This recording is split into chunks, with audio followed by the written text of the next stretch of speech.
말씀과 함께 40페이지를 제가 읽겠습니다. 다윗은 폭력이 난무하고 정의가 무너져 내린 것 같은 현실을 안타까워했습니다. 이런 불의한 사회가 된 것은 통치자의 타락과 무관심 때문이었습니다. 이런 통치자들의 특징은 하나님의 말씀뿐 아니라 하나님의 사람의 충고를 듣지 않는다는 것입니다. 공의로운 통치는 하나님의 말씀에 기초할 때에 이루어집니다. 다윗은 이런 불의한 현실에 대해서 하나님께 호소합니다. 지금은 악이 득세하지만 하나님이 공의로 심판하실 날이 올 것을 믿음으로 바라봅니다. 이런 믿음이 있어야 성도들은 불의한 세상에서도 낙심치 않고 살아갈 수 있습니다. 59편의 하나님은 우리를 위해 싸우시는 강한 용사의 모습입니다. 우리들을 위해서 원수와 대적하십니다. 인자하심으로 택하신 자기 백성을 끝까지 놓지 않으십니다. 59편은 이런 하나님에 대한 찬양으로 마무리가 됩니다.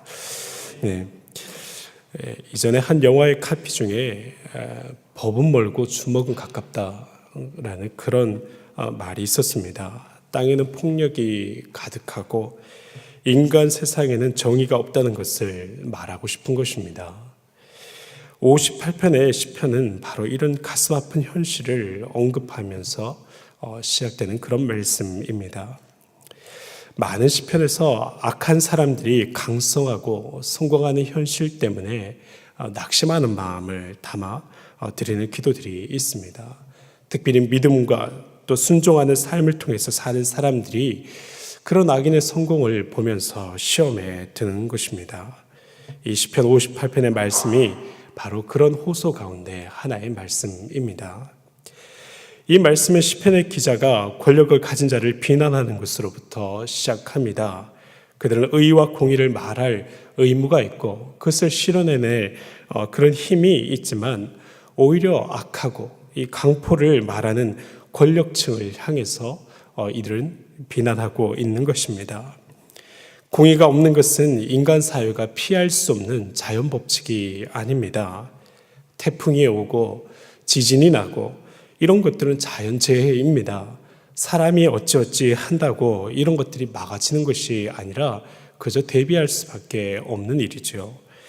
근데 뇌물을 받고 재판의 판결을 굽게 하고 건축 재료를 적게 써서 건물이 기울어져 가고 집단으로 한 아이를 왕따시키고 때리고 이런 것들은 자연 법칙이 아닙니다. 이것은 사람이 그의 힘을 잘못해서 생겨나는 악한 것이라고 그렇게 단정적으로 얘기할 수 있겠습니다. 3절에서 보면 악한 자를 이렇게 묘사합니다. 악인은 모태에서부터 멀어졌으며 나면서부터 곁길로 나아가 거짓을 말하는도다. 이 악인이 모태에서부터 멀어지고 나면서부터 거짓을 말한다고 합니다. 그런데 가만히 생각해 보면 사실 악한 사람이라고 할지라도 가장 순수한 상태가 있다면 바로 그게 악의 때 그때 아닙니까? 이것이 무엇을 말하는 것이냐면 이 사람이 특권을 가진 사람으로 처음부터 태어나서 거짓된 환경에서 살아며 일생을 살아가는 것을 의미합니다. 옛날의 통치자들, 오늘날의 경제적으로 부한 사람들은 혈통으로 말미암아 그 권력과 그 부가 이어지게 됩니다. 금수저인 것입니다. 태어나면서부터 육체적으로는 거의 결핍을 경험하지 못하게 됩니다. 옛날 프랑스의 한 왕가에서 태어났던 마리 앙뚜아네트 같은 사람이 바로 그런 사람이죠. 프랑스의 거의 모든 시민들이 굶고 있다는 말에 이 마리 앙뚜아네트가 하는 말이 밥이 없으면 빵을 먹으면 되잖아. 빵이 없으면 과자를 먹으면 되잖아. 이렇게 말을 해서 시민들의 더 큰 공분을 산 적이 있었습니다. 결국은 혁명으로 그 왕가가 완전히 무너지고 말았습니다. 여러분, 특권적으로 태어나서 살다가 죽는 이가 아마도 이런 인식의 부재를 기본적으로 탑재하게 되는 것입니다. 그런 것을 가질 가능성이 매우 큰 것입니다. 4절과 5절의 말씀을 보면 이들은 귀머거리 독사고 능숙한 술사의 요술도 따르지 않는 뱀으로 묘사됩니다.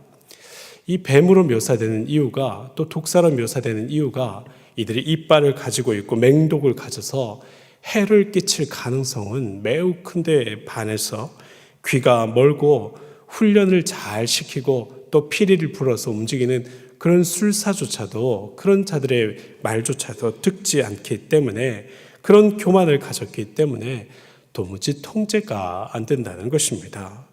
거짓된 생활에 너무나 익숙해져서 다른 어떤 것들에 영향도 받지 않고, 그 교만이 너무 커서 하나님이 아니고서는 꺾을 수 없는 그런 인간들을 얘기하는 것입니다.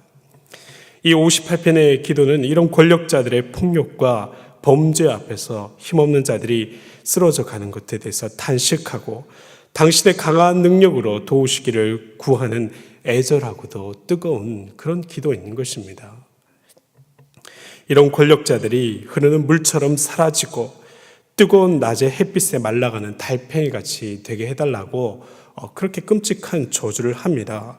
마지막으로는 이 악인의 피로 의인들이 발을 씻을 것을 선언까지 합니다. 매우 끔찍한 저주이고 일상적으로 생각하면 잔혹한 보복이 아닐 수 없습니다.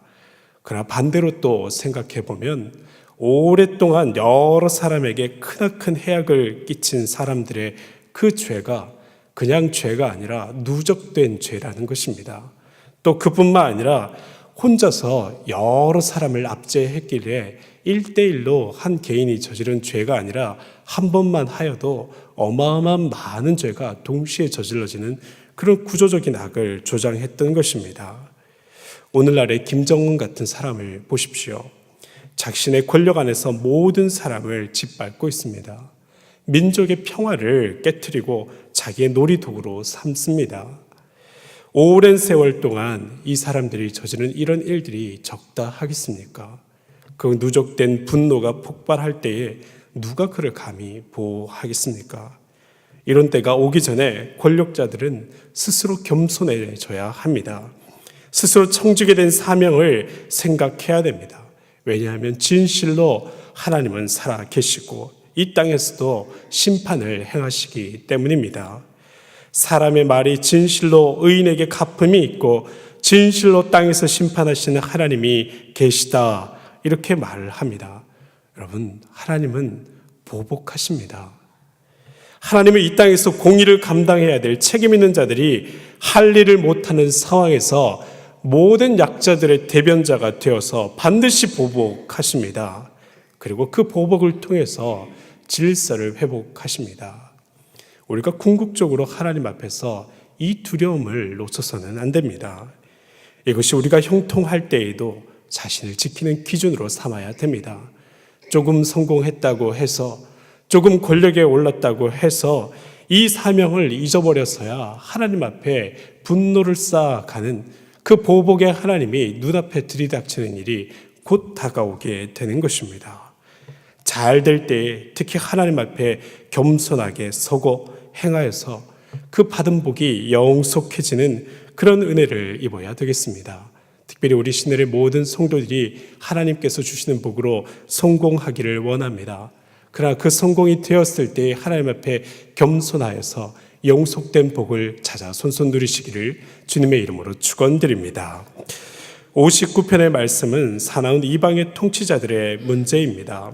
이 58편의 문제가 교만한 한 통치자와 한 나라 안에서의 가문의 문제라고 한다면, 이 59편의 말씀은 나라와 나라 사이에 있는 똑같은 일들로 인해서 모두가 함께 드리는 회중의 기도라고 할 수 있습니다.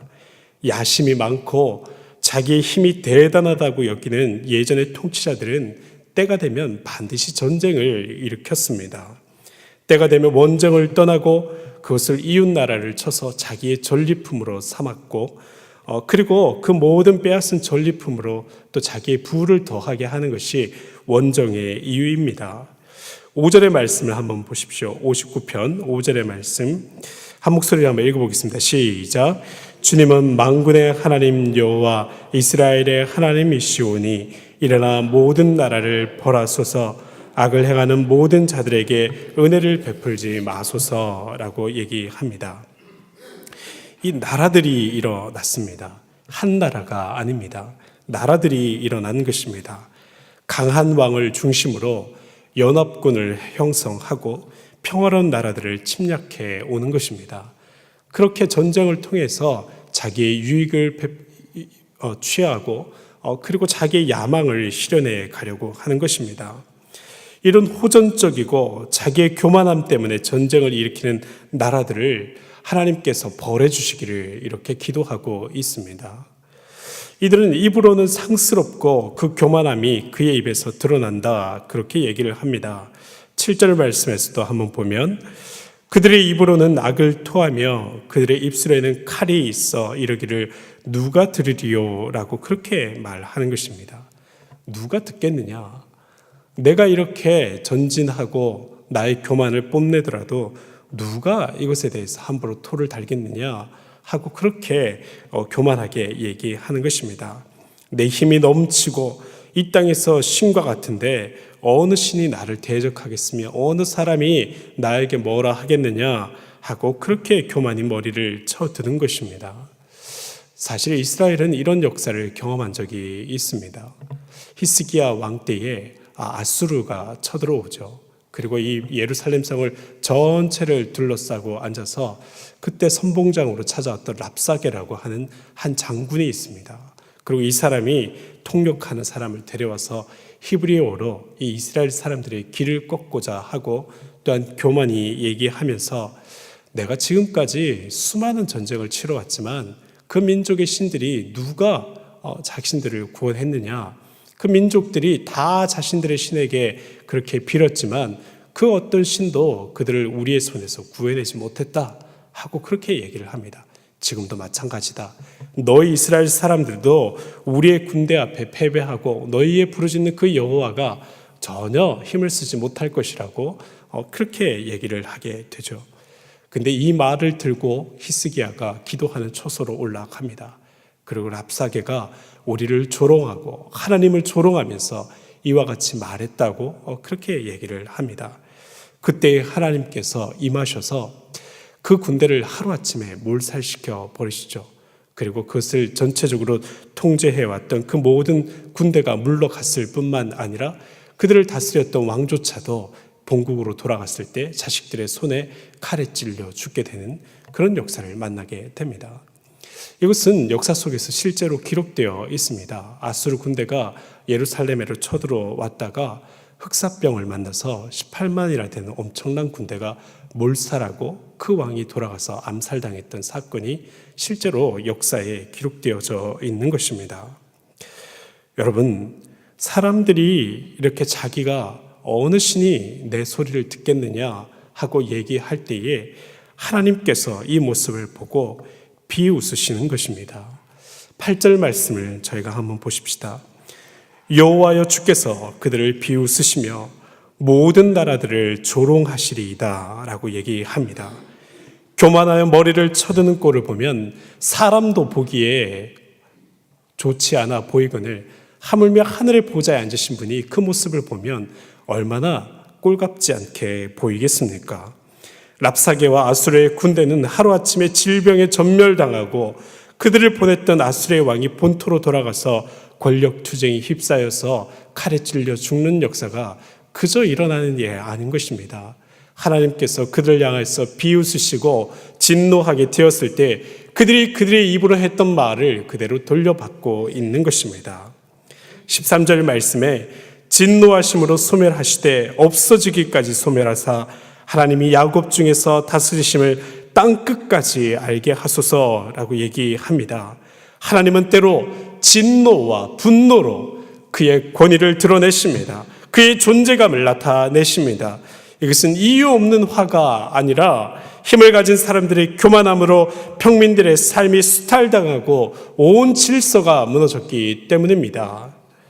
여러분, 사실 우리에게 최종적인 심판이 오는 것은 사람들 사이에서는 더 이상 자정 능력이 없을 때에, 사람들끼리는 더 이상 새로워질 수 있는 힘이 없을 때에, 그때에 하나님의 최종 심판이 임하게 됩니다. 이 땅의 멸망은 어쩌면 그 공의를 회복할 힘이 없게 되었을 때, 그때에 하나님께서 나팔 불며 오시게 될 것입니다. 그분은 공의의 하나님이십니다. 이것을 기억하지 않는 개인과 국가는 미래가 없습니다. 얼마나 큰 힘을 가졌든지 간에, 얼마나 많은 부를 가졌든지 간에 그것은 쉬이 흩어져 버리는 그런 힘과 부가 되어지는 것입니다. 그들에게 절대로 영속적인 복이 없습니다. 우리는 오직 주님을 노래해야 됩니다. 눌린 상황에서는 그분의 심판자가 되어 주시고 해방자가 되어 주심을 믿음으로 바라보며 소망을 가지고 살아야 되고, 권력이나 부를 가졌으면 나보다 높으신 이가 나를 면밀하게 관찰하고 계심을 알고 겸손하게 행해야 하는 것입니다. 우리의 모든 삶은 하나님 앞에 있습니다. 이것이 우리의 고백입니다. 우리의 믿음입니다. 실제하는 역사의 현장입니다. 교만이 눈에 물면 이것을 잊게 됩니다. 우리는 늘 하나님 앞에서 깨어 있어야 됩니다. 그런 신앙이 되어야 복을 얻을 뿐만 아니라 영속적으로 이어가는 복된 개인이 되고 복된 가정이 되어집니다. 우리 앞에 하나님께서 늘 함께하고 있음으로 인하여서 낙심하지 마십시오. 우리 안에 하나님께서 늘 함께 계심으로 인하여서 교만하지 마십시오. 이것이 오늘 말씀이 우리에게 주시는 귀중한 교훈입니다. 주님 앞에서 늘 깨어있는 신앙으로 복을 얻으시고, 앞에서 또 축원드렸지만 영속적인 복을 온 가정이 함께 누리시기를, 특별히 형통할 때 더욱더 그 복을 누리시기를 주님의 이름으로 축원드립니다.